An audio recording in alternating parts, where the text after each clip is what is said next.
आज इस वीडियो में हम क्लास 12 फिजिक्स का पूरा सिलेबस जानेंगे जो बोर्ड परीक्षा के लिए बहुत ही महत्वपूर्ण है। अगर आप शुरू से तैयारी करना चाहते हैं तो पहले यह समझना जरूरी है कि पूरे साल हमें कौन कौन से चैप्टर पढ़ने हैं। क्लास 12 फिजिक्स के अगर आप ऑनलाइन क्लास करना चाहते हैं तो सबसे पहले physics for you vision channel को सब्सक्राइब करें, क्योंकि इसमें सिलेबस से लेकर के पूरा कंप्लीट थ्योरी और न्यूमेरिकल के साथ हम लोग ऑनलाइन और ऑफलाइन दोनों में कंप्लीट करेंगे।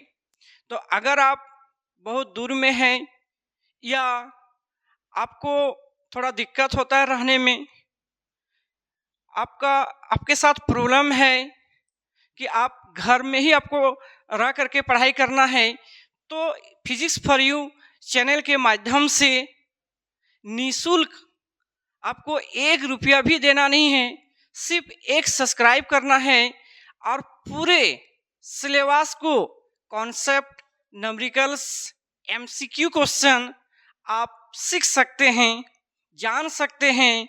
और परीक्षा में यानी 2027 में जब आप बोर्ड परीक्षा दीजिएगा क्लास 12 के, तो आपका 90+ नंबर आने की संभावना रहेगा।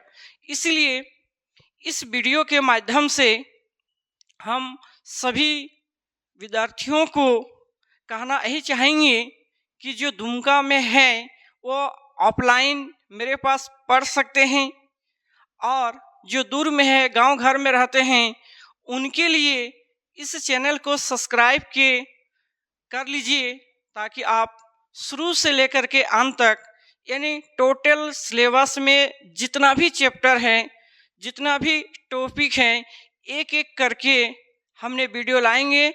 आप आसानी से समझ में आपको आ जाएंगे। इसीलिए बिना देर किए आज सबसे पहले क्लास 12 के जो रेगुलर क्लास 2026-27 के लिए ये सबसे पहले हमने सिलेबस पर डिस्कस करेंगे। उसके बाद ठीक है, एक एक चैप्टर करके आपको समझाते जाएंगे। उसके साथ क्या न्यूमेरिकल्स बनेगा ये भी आपको हम बताएंगे। तो चलिए बिना देर किए क्लास स्टार्ट करते हैं। यानी आज का जो क्लास होगा वो सबसे पहले ये जानना होगा कि आप अगर क्लास 12 फिजिक्स में फिजिक्स अगर पढ़ना चाहते हैं तो आपका सिलेबस क्या है, क्वेश्चन एग्जाम में कैसे पूछता है, क्वेश्चन का पैटर्न क्या है, किस टाइप से क्वेश्चन आता है, इन सारे बातों पर हम लोग चर्चा करेंगे। तो वीडियो को स्टार्ट करते हैं। आप देखिए, अगर कहीं भी आपको डाउट लगे तो ज़रूर हमें कमेंट कीजिए, या मेरा व्हाट्सअप जो नंबर है उस पर आप मैसेज भी कर सकते हैं, आपको कहीं भी दिक्कत लगे तो। चलिए स्टार्ट करते हैं कि क्या है सिलेबस 26-27 जो रेगुलर, जो 2027 में क्लास 12 के बोर्ड एग्जाम देना चाहते हैं उनके लिए है, जैक बोर्ड के लिए। चलिए स्टार्ट करते हैं कि क्या है। देखिए इसमें लिखा भी है 26-27 regular class 12 physics JAC board. ठीक है, अब हम लोग एक एक करके देखेंगे कि क्या है। देखिए सबसे पहले क्या है, यहाँ लिखा क्या है कि यूनिट 1। ठीक है, अब हम यूनिट में बात करेंगे तो यूनिट का नाम क्या है, तो इलेक्ट्रोस्टैटिक्स है। क्या नाम है? इलेक्ट्रोस्टैटिक्स। अब इसमें चैप्टर 1 है, चैप्टर 2 है। चलिए इसको पहले समझते हैं कि इसमें जो है क्या है। देखिए सबसे पहले क्या है, यूनिट है। सबसे पहले क्या है, तो यूनिट है। यूनिट का नाम क्या है, तो देखिए यहाँ या जो रेगुलर क्लास मेरे पास ऑफलाइन कर रहे हैं, जिनका क्लास छोटा है, उनके लिए भी वीडियो बहुत ही महत्वपूर्ण है। पहले आप सिलेबस को समझिए, फिर एक एक टॉपिक करके कॉन्सेप्ट को समझने की कोशिश कीजिए, रटिए नहीं। अगर आप रट रहे हैं तो बहुत बड़ा गलती कर रहे हैं, क्योंकि इससे आपका एमसीक्यू छूट जाएगा। तो देखिए क्या है, सबसे पहले हम लोग स्टार्ट करते हैं कि यूनिट 1। ठीक है, क्या है, तो यूनिट 1। ठीक है, ये है यूनिट 1। यूनिट 1 का नाम क्या है? तो इलेक्ट्रोस्टैटिक्स। क्या है? तो इलेक्ट्रोस्टैटिक्स। ठीक है, क्या है? तो इलेक्ट्रोस्टैटिक्स। क्या है? तो इलेक्ट्रोस्टैटिक्स। देखिए इलेक्ट्रोस्टैटिक्स, अब इसमें क्या है? इलेक्ट्रोस्टैटिक्स, इसको हिंदी से क्या कहते हैं? तो इसको हिंदी से कहते हैं, इसको हिंदी से क्या कहते हैं? तो इसको कहते हैं स्थिर विद्युत। क्या कहते हैं? स्थिर विद्युत। ध्यान से देखिएगा, स्थिर विद्युत या स्थिर विद्युतिकी भी बोलते हैं। हिंदी नाम क्या है? स्थिर विद्युत या स्थिर विद्युतिकी भी बोलते हैं। इनका इंग्लिश का नाम क्या है? इलेक्ट्रोस्टैटिक्स। अब इसमें हम लोग ये समझेंगे कितना चैप्टर है, तो इसके अंदर कितना चैप्टर है इसको भी हम लोग ध्यान से देखेंगे। ठीक है, कि इसमें चैप्टर जो है वो चैप्टर कौन कौन सा चैप्टर है। ठीक है, इस चैप्टर पर भी हम लोग चर्चा करेंगे। ठीक है, कि चैप्टर का जो नाम है वो नाम क्या है। तो देखिए सबसे पहले यूनिट 1 इलेक्ट्रोस्टैटिक्स, हिंदी से स्थिर विद्युत कहते हैं। उसके बाद जो है चैप्टर क्या है? तो एनसीईआरटी जो बुक है आपका, इस एनसीईआरटी बुक के अनुसार, ठीक है, इसमें क्या है? 2 चैप्टर है। पहला चैप्टर का नाम है, ठीक है, पहला जो चैप्टर, उस चैप्टर का नाम क्या है? इसका नाम है इलेक्ट्रिक, क्या नाम है? तो इलेक्ट्रिक चार्ज। ठीक है, क्या नाम है? तो इलेक्ट्रिक चार्ज एंड क्या? फील्ड। क्या नाम है? फील्ड। फील्ड मतलब इलेक्ट्रिक फील्ड। तो पहला चैप्टर का नाम है इलेक्ट्रिक चार्ज एंड क्या है? फील्ड। हो गया। अब इसको हिंदी से क्या कहते हैं? तो इसका हिंदी से जो इसका नाम है वो हिंदी से नाम क्या है? इसको क्या बोलते हैं? इसका नाम है, ठीक है, विद्युत। ठीक है, विद्युत आवेश। क्या कहते हैं? विद्युत आवेश तथा क्या कहते हैं? क्षेत्र। ये इनका नाम है। तो हिंदी से नाम क्या है? तो विद्युत आवेश और क्या है? क्षेत्र। अब इसमें देखिए इनका नाम जो है क्या है? ठीक है, क्या बोले? विद्युत आवेश तथा क्षेत्र। ये पहला चैप्टर है। एनसीईआरटी बुक ने इसको 2 चैप्टर में डिवाइड किया है। ठीक है, पहला चैप्टर का नाम क्या है? तो इलेक्ट्रिक चार्ज एंड फील्ड, विद्युत आवेश तथा विद्युत क्षेत्र, ये पहला चैप्टर है। और सेकेंड चैप्टर जो है इनका क्या है? तो सेकेंड चैप्टर क्या है? इनका नाम क्या है? तो सेकेंड चैप्टर का जो नाम है वो क्या है? तो देखिए सेकेंड चैप्टर का नाम क्या है? तो इलेक्ट्रिक, ठीक है, इलेक्ट्रिक पोटेंशियल। क्या नाम है? Electric potential and capacitance. क्या नाम है? कैपेसिटेंस। ठीक है, तो क्या नाम है? कैपेसिटेंस। तो इलेक्ट्रिक पोटेंशियल एंड कैपेसिटेंस, इसका हिंदी नाम क्या है? तो विद्युत विभव तथा धारिता। ठीक है, क्या नाम है? तो विद्युत विभव। ठीक है, विद्युत, ठीक है, स्थिर विद्युत विभव भी बोल सकते हैं। तो विद्युत विभव, ठीक है, विद्युत विभव तथा धारिता, इसमें लिख सकते हैं स्थिर विद्युत। ठीक है, विद्युत विभव तथा धारिता, क्योंकि स्थिर अवस्था में रहता है इलेक्ट्रॉन। ठीक है, तो आपका एनसीईआरटी किताब के अनुसार जो है 2 चैप्टर है। पहला चैप्टर का नाम क्या है? तो इलेक्ट्रिक चार्ज एंड फील्ड, और सेकेंड चैप्टर का जो नाम है इलेक्ट्रिक पोटेंशियल एंड कैपेसिटेंस। अब ये 2 चैप्टर एनसीईआरटी किताब के अनुसार इसको तोड़ा है। अब देखिए इसमें एक चीज आपको समझा देते हैं। ठीक है, क्या है? तो एनसीईआरटी ने क्या किया? एनसीईआरटी, ठीक है, एनसीईआरटी जो किताब है उनके अनुसार इसको 2 भागों में डिवाइड किया है। अब तो आ गया है जेसीईआरटी। ठीक है, इनके अनुसार भी इसका 2 भाग हैं। तो एक हो गया चैप्टर क्या? चैप्टर 1, और एक वो क्या हो गया? चैप्टर 2। तो चैप्टर 1 और चैप्टर 2 दोनों को देख लिए। ठीक है, अब देखिए इसमें क्या है कि इसमें एक एक टॉपिक करके हम लोग तोड़ते हैं इसको। ठीक है, क्या तोड़ते हैं? तो जैसे हम लोग नाम दिए, ठीक है, इलेक्ट्रिक, ठीक है, इलेक्ट्रिक चार्ज, ठीक है, इलेक्ट्रिक क्या दिए? चार्ज, एंड क्या दिए? फील्ड। ठीक है, फील्ड। तो ये जो चैप्टर 1 है, ठीक है, जो चैप्टर 1 है, ये चैप्टर 1 में 2 टॉपिक है। एक है इलेक्ट्रिक क्या? इलेक्ट्रिक चार्ज, और सेकंड क्या है? Electric field. तो इसमें 2 टॉपिक पढ़ना है, यानी चैप्टर 1 में 2 टॉपिक है, एक इलेक्ट्रिक चार्ज है, एक इलेक्ट्रिक फील्ड है। तो इसमें 2 टॉपिक हो गया। और इसमें क्या है? जो चैप्टर 2 है, ठीक है, चैप्टर 2 जो है, उस चैप्टर 2 में क्या है? देखिए चैप्टर 2 में जो है वो क्या है? तो चैप्टर जो 2 है इसमें क्या है? ठीक है, इसमें क्या है? इसका इलेक्ट्रिक पोटेंशियल। ठीक है, क्या है? इलेक्ट्रिक, ठीक है, पोटेंशियल, ठीक है, इलेक्ट्रिक पोटेंशियल, ठीक है, एंड कैपेसिटेंस, एंड क्या है? कैपेसिटेंस। ठीक है, कैपेसिटेंस। ठीक है, ये हो। तो इलेक्ट्रिक पोटेंशियल एंड कैपेसिटेंस, इसमें भी दो टॉपिक है, एक पोटेंशियल है और एक क्या है, कैपेसिटेंस है। तो टोटल इसमें क्या है, टोटल इसमें 4 गो टॉपिक है, ठीक है। तो आपको सबसे पहले क्या करना है, सिलेबस को समझना है कि सिलेबस के अनुसार हमें कैसे पढ़ना चाहिए। तो पहला यूनिट है, ठीक है, और यूनिट को एनसीईआरटी यानी जेसीईआरटी के किताब के अनुसार क्या किया है, इसको 2 भागों में तोड़ा है। एक है सबसे पहला, तो चैप्टर के अनुसार हम लोग पढ़ते हैं, पहला चैप्टर हो गया, दूसरा चैप्टर हो गया, और फिर चैप्टर के अंदर टॉपिक है, तो 2-2 करके टॉपिक में इसको डिवाइड किया है। तो जो पहला टॉपिक है वो क्या है और जो सेकेंड टॉपिक है वो क्या है। तो पहला टॉपिक का नाम क्या है, इलेक्ट्रिक चार्ज। सेकेंड टॉपिक का नाम क्या है, तो इलेक्ट्रिक फील्ड। उसके बाद थर्ड का नाम क्या है, तो इलेक्ट्रिक पोटेंशियल। और फोर्थ का नाम क्या है, तो इलेक्ट्रिक कैपेसिटेंस। यानी जो एनसीईआरटी बुक ने जो चैप्टर तोड़ा है फिर उसको टॉपिक भी बनाया है।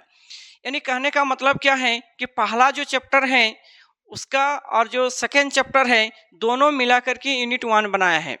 तो पहला चैप्टर में और दूसरा चैप्टर में हमने समझा दिए कि कैसे कैसे उसके अंदर टॉपिक है, ठीक है। चलिए अब आगे देखते हैं कि क्या है। देखिए अब क्या है, तो यूनिट 1 हो गया, इलेक्ट्रिक चार्ज एंड फील्ड हो गया, इलेक्ट्रिक पोटेंशियल एंड कैपेसिटेंस, ठीक है, ये हो गया। तो ये हो गया सबसे पहले चैप्टर 1 हो गया, चैप्टर 1 हो गया, चैप्टर 2 हो गया। अब क्या है, करंट इलेक्ट्रिसिटी, ये चैप्टर 3 में, देखिए चैप्टर 3 है, ठीक है। ये चैप्टर क्या है, ये चैप्टर क्या है, चैप्टर 3 है। तो चैप्टर 1 हो गया, चैप्टर 2 हो गया, अब चैप्टर 3 देखिए। अभी हम चैप्टर 3 में देखिए क्या है, ठीक है, चैप्टर जो 3 है, ठीक है, ये क्या है, चैप्टर 3 में क्या है, तो करेंट, ठीक है, करंट इलेक्ट्रिसिटी, ठीक है, करंट क्या है, तो करंट इलेक्ट्रिसिटी है, ठीक है, करंट इलेक्ट्रिसिटी, विद्युत धारा, क्या नाम है इनका, तो विद्युत धारा, ठीक है, या विद्युत धारा भी बोल सकते हैं, चाहे स्थिर विद्युत, चाहे विद्युत धारा भी बोल सकते हैं। तो आप क्या बोल सकते हैं, विद्युत धारा भी बोल सकते हैं, चाहे विद्युत धारा भी बोल सकते हैं। करंट इलेक्ट्रिसिटी ये चैप्टर 3 है, ठीक है। तो चैप्टर 3 भी आपको बता दी कि चैप्टर 3 है। तो सबसे पहले चैप्टर 1 हो गया, चैप्टर 2 हो गया, चैप्टर 3। अब हम लोग बात करेंगे किसमें, ठीक है, आगे हम लोग बात करेंगे, ठीक है, चैप्टर किसके बारे में, तो चैप्टर 4 के बारे में, ठीक है। चैप्टर जो 4 है वो चैप्टर 4 क्या है, ठीक है, चैप्टर 4 के बारे में हम लोग देखेंगे कि चैप्टर 4 क्या है। तो चैप्टर 1 हो गया, चैप्टर 2 हो गया, चैप्टर 3 हो गया, अब चैप्टर क्या है 4। इसमें क्या है, मैग्नेटिक इफेक्ट ऑफ करंट, क्या है, मैग्नेटिक, ठीक है, magnetic effect, magnetic effect of क्या, करंट, ठीक है, magnetic effect of current and magnetism, ठीक है, मैग्नेटिज्म मैग्नेटिज्म हो गया। अब इसमें देखिए ये भी यूनिट में है लेकिन इसको चैप्टर में डिवाइड कर दिया गया है, ठीक है। तो ये चैप्टर में डिवाइड कर दिया, तो क्या है चैप्टर में क्या आएगा, तो मैग्नेटिक इफेक्ट ऑफ क्या है, करंट, ये हो गया चैप्टर 4, ठीक है। और मैग्नेटिज्म जो है इनको चैप्टर किस में डाला गया है, चैप्टर जो है 5 बनाया है, ठीक है। यहाँ से आप देख सकते हैं, ठीक है, यहाँ से देख सकते हैं, देखिए यहाँ से, ठीक है, यहाँ से आप देख सकते हैं कि क्या है, देखिए यहाँ इस चैप्टर क्या है, देखिए magnetic effect of current and magnetism हो गया। तो चैप्टर 4 में क्या है, मूविंग चार्ज एंड मैग्नेटिक, वही है magnetic effect of current, moving charge से लिखा गया है। ऐसे में एंड क्या है, मैग्नेटिज्म। तो देखिए यहाँ चैप्टर लिख भी दिया गया है, ये चैप्टर क्या है 4 में, ये चैप्टर क्या है 5 में, इतना हो गया। यानी 5 चैप्टर तक हम लोग देखिए कि 5 चैप्टर में क्या है। उसके बाद जो है देखो 6 में क्या है, तो 6 में यहाँ देखते हैं, 6 में जो है क्या है, देखिए यहाँ 6 में क्या है, चैप्टर 6 के बाद हम लोग करते हैं चैप्टर 6 में क्या है, तो इसमें क्या है, इलेक्ट्रोमैग्नेटिक इंडक्शन, इलेक्ट्रोमैग्नेटिक, ठीक है, क्या है, इलेक्ट्रोमैग्नेटिक, ठीक है, इलेक्ट्रोमैग्नेटिक इंडक्शन, ठीक है, इलेक्ट्रोमैग्नेटिक इंडक्शन, ठीक है, ये चैप्टर 6 में है, इलेक्ट्रोमैग्नेटिक इंडक्शन। इसका क्या है, विद्युत चुंबकीय प्रेरण, हिंदी क्या है, विद्युत चुंबकीय प्रेरण, ये चैप्टर 6 में है। तो सबसे पहले आपको हर चैप्टर को जानना है क्योंकि प्रत्येक चैप्टर से क्वेश्चन पूछता है, तो अगर उनके अंदर टॉपिक है उसको भी देखना है, चैप्टर है उनको भी देखना है। तो सबसे पहले आपको ध्यान देना है सिलेबस के ऊपर, क्योंकि सिलेबस के अनुसार ही क्वेश्चन पूछा जाता है। इसलिए कौन कौन सा चैप्टर है, कौन कौन सा उसके अंदर फिर क्वेश्चन है, जब हमने टॉपिक वाइज पढ़ाएंगे तो देखिएगा कि कितना इजी लगेगा फिजिक्स। इसलिए सबसे पहले आपको क्या करना है कि इलेक्ट्रोमैग्नेटिक इंडक्शन जो है इन चैप्टर कितना में आ गया, 6 में आ गया। अब देखिए चैप्टर जब हम लोग 7 का बात करते हैं तो क्या है, electromagnetic induction and alternative current, ठीक है, अल्टरनेटिव, ठीक है, अल्टरनेटिव क्या करंट, ठीक है, अल्टरनेटिव क्या करंट, इसको शॉर्ट में हम लोग एसी करंट भी बोलते हैं, ठीक है, एसी करंट। अब ये जो है चैप्टर किसमें, 7 में, इसको हिंदी से नाम क्या बोलते हैं, प्रत्यावर्ती धाराएं, ठीक है, प्रत्यावर्ती धाराएं। तो ये चैप्टर 7 हो गया।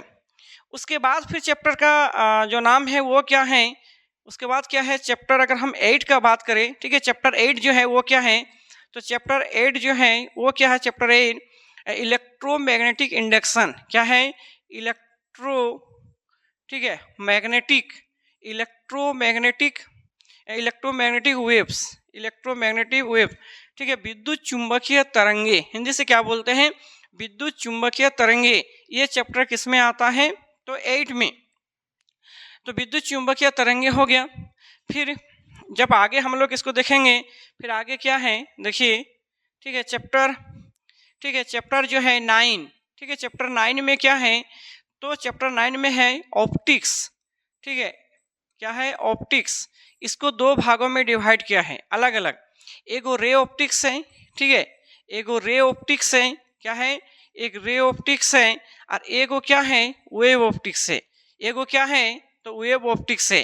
तो एगो हो गया आपका रे ऑप्टिक्स, एगो क्या हो गया, वेव ऑप्टिक्स। तो ये जो चैप्टर जो 9 का बात करते हैं, और ये क्या हो जाएगा, चैप्टर क्या हो जाएगा 10। तो एगो रे ऑप्टिक्स में पढ़ेंगे, एगो वेव ऑप्टिक्स में पढ़ेंगे। तो ये 9 हो गया और ये क्या हो गया, 10 हो गया।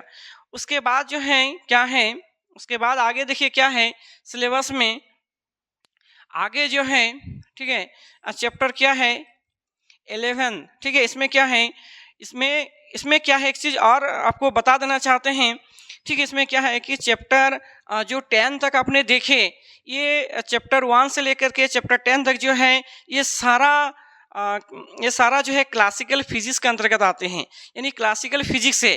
तो चैप्टर 1 से लेकर के चैप्टर जो 10 तक हमने देखे वो क्लासिकल फिजिक्स। अब चैप्टर जो 11 है, यानी चैप्टर जो 11 है वो क्या है, वहाँ से मॉडर्न फिजिक्स शुरू होता है। जो पहला इसका चैप्टर का इसका नाम है 11 में dual nature of matter and radiation. तो dual nature of matter and radiation, देखिए यहाँ देख सकते हैं, ठीक है, ड्यूल नेचर एंड, देखिए यहाँ क्या है, ऑप्टिक्स में चैप्टर यहाँ देखिए dual nature of matter and क्या है, रेडिएशन। असमझ क्या बोले, तो dual nature of matter and radiation, और एटॉम में न्यूक्ली है, और लास्ट में क्या है, सेमीकंडक्टर है। तो देखिए इसमें हम लोग जो लिखे, ठीक है, क्या लिखे, ये हो गया। अब चलिए देखिए आगे देखते हैं कि चैप्टर जो है, तो चैप्टर 11, ठीक है, ये क्या है, तो ये जो चैप्टर का नाम है ये क्या है, ड्यूल नेचर, ठीक है, ऑफ मैटर, ठीक है, ऑफ क्या है, ऑफ मैटर एंड क्या है, एंड रेडिएशन, एंड क्या है, रेडिएशन। तो ये हो गया dual nature of matter and क्या हो गया, रेडिएशन। इसको हिंदी से क्या कहते हैं कि पदार्थ की दोहरी प्रकृति तथा विकिरण, ठीक है, ये चैप्टर हो गया। उसके बाद जो होता है, उसके बाद जो है चैप्टर क्या है, चैप्टर 12, यानी चैप्टर 12 में क्या है, तो देखिए इसमें एटॉम एंड न्यूक्ली है, ठीक है, एटॉम एंड क्या है, तो एटॉम एंड न्यूक्ली, ठीक है, क्या है, एटॉम, ठीक है, एटॉम्स, ठीक है। और चैप्टर जो होता है इसमें परमाणु, इसको हिंदी से क्या कहते हैं, तो परमाणु हो गया। और चैप्टर जो है जो 13 है वो क्या है, न्यूक्ली, ठीक है, नाभिक, क्या कहते हैं इसको, नाभिक। तो चैप्टर क्या हो गया, 13 हो गया, ठीक है। तो ये एटॉम, परमाणु, और इसमें क्या हो गया, नाभिक। उसके बाद जो चैप्टर है, ठीक है, लास्ट जो चैप्टर है वो क्या है, सेमीकंडक्टर है, क्या है, सेमीकंडक्टर, ठीक है, सेमीकंडक्टर, ठीक है, इसको क्या कहते हैं हिंदी से, अर्धचालक, ठीक है, क्या कहते हैं, अर्धचालक। ये तो टोटल क्लास 12 फिजिक्स के 14 चैप्टर है, यानी 14 चैप्टर आपका है सिलेबस में। तो 14 चैप्टर के बारे में हमने बता दिए कि चैप्टर 1 है, चैप्टर 2, 3, 4, ऐसे करके 14 चैप्टर के बारे में बता दिए, जो यहाँ सब देख भी सकते हैं, ठीक है, यहाँ देखिए क्या है, इलेक्ट्रिक चार्ज एंड फील्ड है, इलेक्ट्रिक पोटेंशियल एंड कैपेसिटेंस है, करंट इलेक्ट्रिसिटी है, करंट इलेक्ट्रिसिटी, उसके बाद मैग्नेटिक इफेक्ट है, मैग्नेटिज्म है। ठीक है, ऐसे करके 14 चैप्टर के बारे में बता दी। आपको सारे चैप्टर को एक एक टॉपिक करके, एक एक चैप्टर करके जो है अच्छा से पढ़ना चाहिए, ताकि कहीं से भी नंबर ना छूटे। बाद में एग्जाम के समय ऐसा नहीं हो कि किसी का पेपर लीक, ठीक है, या क्वेश्चन आउट हो गया या कुछ हो गया, चाहे दिस डेट गैस पेपर ये वो, ठीक है, आपको पढ़ने की जरूरत नहीं पड़ेगा। अगर आप शुरू से यानी अभी से जो स्टार्ट हो रहा है, अगर एक एक चैप्टर करके और अच्छा से अगर पढ़ाई करते हैं तो मानो कि आपका 90+ नंबर आएगा। ठीक है, अब इसलिए हम क्या किए कि ऑफलाइन के साथ साथ ऑनलाइन भी क्लास ले रहे हैं, ताकि आपको समझ में, अगर मान लो ऑफलाइन में किसी का क्लास कभी छूट गया, ठीक है, तो आप ऑनलाइन के क्लास को देख करके भी मैनेज कर सकते हैं। और आप लोग के बीच हम 3 घंटा 4 घंटा कभी जितना पढ़ाए हैं वो लाइव भी लेकर आएंगे, ताकि आप उसको देख करके भी रिवाइज एक बार कर सकते हैं कि कौन क्वेश्चन इंपॉर्टेंट है, कौन प्रीवियस ईयर क्वेश्चन में पूछा गया, कैसे क्वेश्चन पूछता है, इनके बारे में भी चर्चा करेंगे। तो हमने आज जो देखे वीडियो में वो क्या देखे कि सिलेबस के 14 चैप्टर के बारे में देखे। अब बात आता है कि एग्जाम में क्वेश्चन कैसे पूछता है, ठीक है, इनका पैटर्न क्या है। तो देखिए इनका जो पैटर्न है वो पैटर्न क्या है।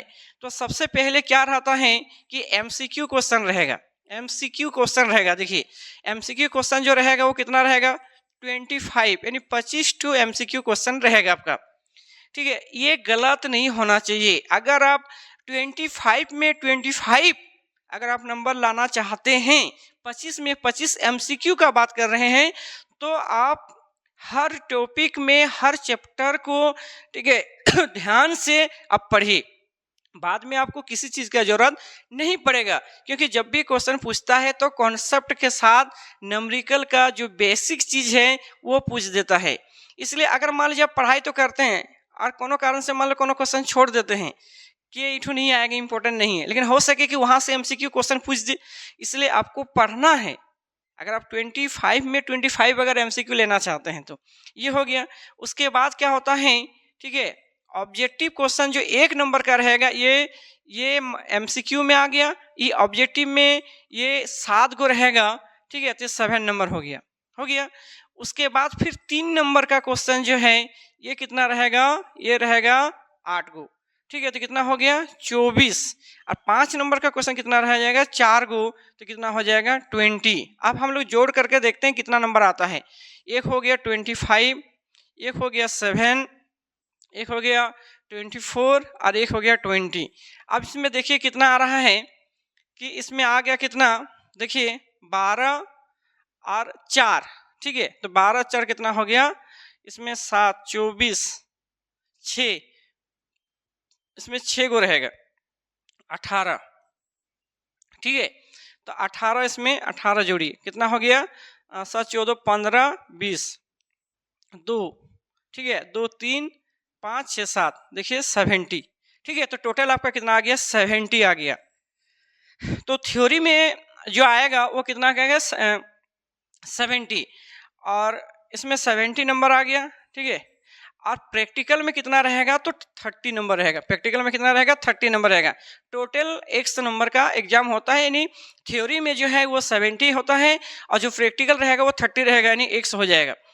अब इसमें देखिए इसका जो पैटर्न है, तो पैटर्न आपको हमने बता दिया कि पैटर्न कैसे रहता है। ठीक है, ऐसे पैटर्न रहता है। एमसीक्यू कितना रहेगा, तो 25 टू रहेगा।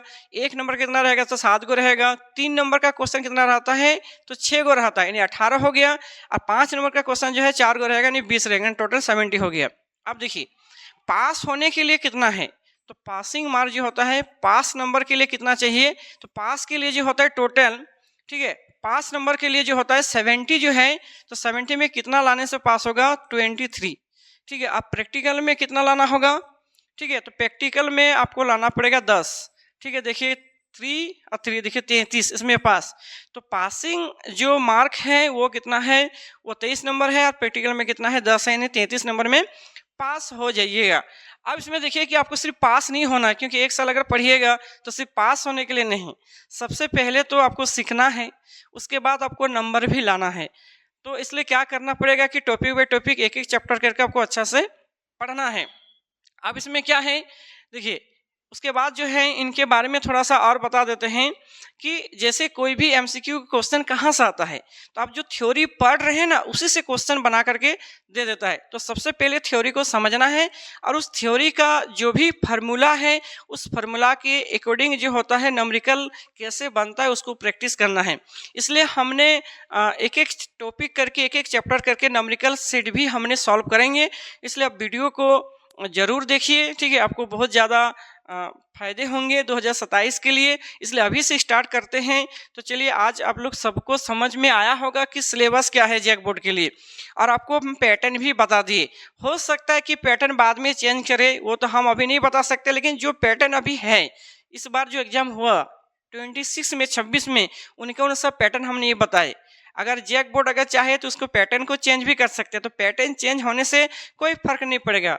मान लीजिए कभी 7 को है कभी 5 को कर देगा, कभी यहाँ 4 को है 3 को कर देगा, कभी यहाँ 25 टो है 5 टो कर देगा, 10 टो कर देगा। यही सब पैटर्न होता है। इसलिए पैटर्न के पीछे नहीं पगलाना है, पगलाना है कि थ्योरी में कैसे आपको पढ़ना है, कैसे आपको समझ में आ रहा है नहीं आ रहा है। जैसे हम लोग बहुत ऑफलाइन में जो बच्चे को पढ़ाते हैं तो उनको पूछते हैं कि तुमको समझ में आया, तो कहता है समझ में आ गया। लेकिन कभी कभी हम उसका चेहरा देखकर, फेस देखकर हमको समझ में आता है कि शायद उसको समझ में नहीं आया है या समझ में आ गया है।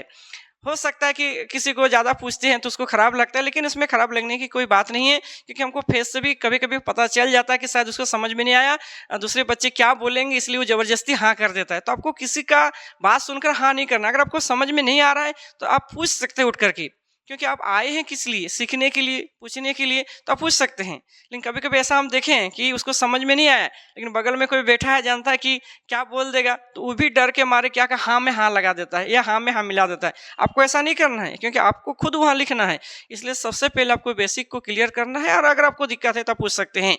और इसके साथ हमने सिलेबस को पूरा कंप्लीट किए, और आज सिलेबस का यानी क्लास 12 के ये पहला वीडियो है। इसी तरह से वीडियो आपको मिलते रहेगा, तो चैनल को सब्सक्राइब जरूर कीजिए, ठीक है, दूसरे को भी शेयर कीजिए। और अगर कोई इस तरह का बच्चा है जो पढ़ नहीं पा रहा है, तो मेरा आज से जो हम शुरू किए आपको जितना चैप्टर है, जितना टॉपिक है, सारे हम ऑनलाइन के माध्यम से बताएंगे, ठीक है। लेकिन जो ऑफलाइन पढ़ रहे हैं, अगर उनको भी क्लास अगर कहीं छूटा है तो वो आप देख करके आप कंप्लीट कर सकते हैं। आपको सिलेबस बता दिए, और जो नंबर व्हाट्सअप नंबर उसमें व्हाट्सअप भी कर सकते हैं, आपको हम सिलेबस भी भेज देंगे, ठीक है। तब तक के लिए धन्यवाद। अब अच्छा से पढ़िए। Thank you.